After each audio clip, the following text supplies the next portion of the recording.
non, Parcoursup ne vous veut pas du mal. Il suffit vraiment de connaître un petit peu le fonctionnement et d'être accompagné efficacement. Et voilà, tout va bien se passer. Je suis Manon Dosa, je suis coach scolaire et coach en orientation et donc je travaille chez Acadomia depuis 6 ans maintenant où j'accompagne des élèves autour de la scolarité et de l'orientation et je travaille aussi pour le service pédagogie d'Acadomia. Alors tous les ans, c'est vraiment un sujet de préoccupation maximum pour les parents et puis pour les élèves de terminale. Et souvent, on a beaucoup de questions, beaucoup d'inquiétudes.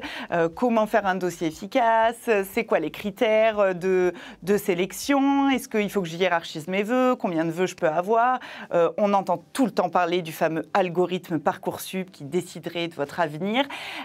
Donc c'est vrai que ça, on a beaucoup de questions tous les ans. Donc nous, on accompagne les élèves et les familles parce que c'est très angoissant aussi pour les parents parce que ça paraît un petit peu flou et que c'est vrai que quand on ne connaît pas Parcoursup, ça peut vite être compliqué et très stressant.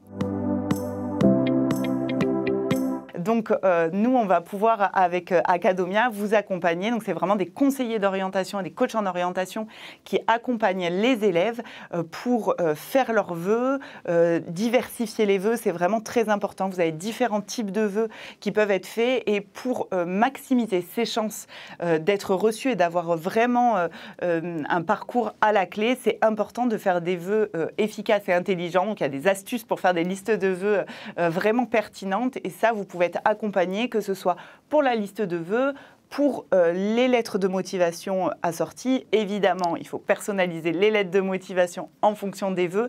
Donc, c'est vraiment important pour certaines écoles ou certaines formations d'avoir vraiment des lettres aussi efficaces. Il y a plein d'encarts à remplir dans Parcoursup et donc, c'est parfois difficile de s'y retrouver, donc on peut vraiment vous accompagner dans cette démarche. Non, Parcoursup ne vous veut pas du mal. Il suffit vraiment de connaître un petit peu le fonctionnement et d'être accompagné efficacement. Et voilà, tout va bien se passer.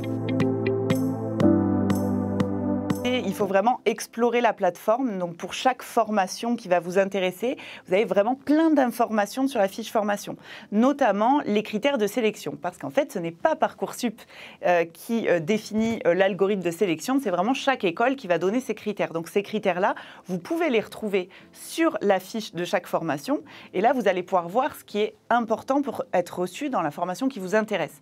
Est-ce que c'est principalement les notes, mais ça peut être aussi la lettre de motivation, votre parcours en tant qu'élève, donc c'est là où vous allez vraiment pouvoir valoriser aussi vos activités extrascolaires, donc votre dossier scolaire dans son ensemble. Voilà, est-ce que vous faites du sport, est-ce que vous êtes investi dans une association, etc. Est-ce que vous avez déjà eu des expériences professionnelles? Donc ça, c'est vraiment des choses que vous pouvez valoriser.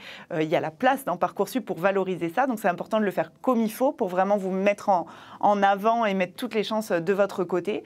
Et donc, explorer au maximum les informations que vous avez dans les fiches formation. Ça va être une mine d'or et pour rédiger vos lettres de motivation et pour mettre en avant les bonnes choses dans votre dossier.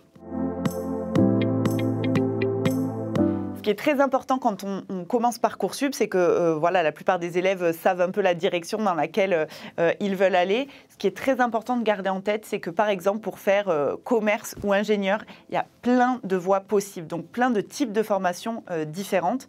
Et sur ces différents types de formations, il ne va pas y avoir le même niveau de sélectivité et pas les mêmes critères. Donc c'est vraiment très important de diversifier ses vœux et c'est des fois là qu'on a besoin d'aide pour se faire conseiller parce qu'il y a beaucoup de formations différentes, donc c'est un peu dur de s'y retrouver, mais sachez qu'il faut vraiment diversifier les vœux et aussi avoir des solutions de secours. Ne restez jamais dans une seule voie. Voilà, je veux être infirmière, je ne mets que des écoles d'infirmières.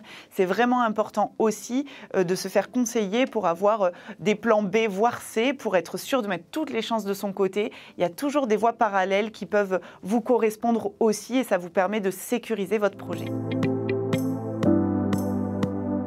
Les intentions aussi, les programmes sur lesquels vous êtes inscrits. Donc, il y a vraiment la possibilité de mettre en avant activités extrascolaires, activités culturelles, activités professionnelles, activités citoyennes. Donc, tout ce que vous avez fait ou que vous êtes en train de faire, ce sont des choses que vous pouvez vraiment mettre en avant et qui peuvent faire la différence dans bon nombre de formations.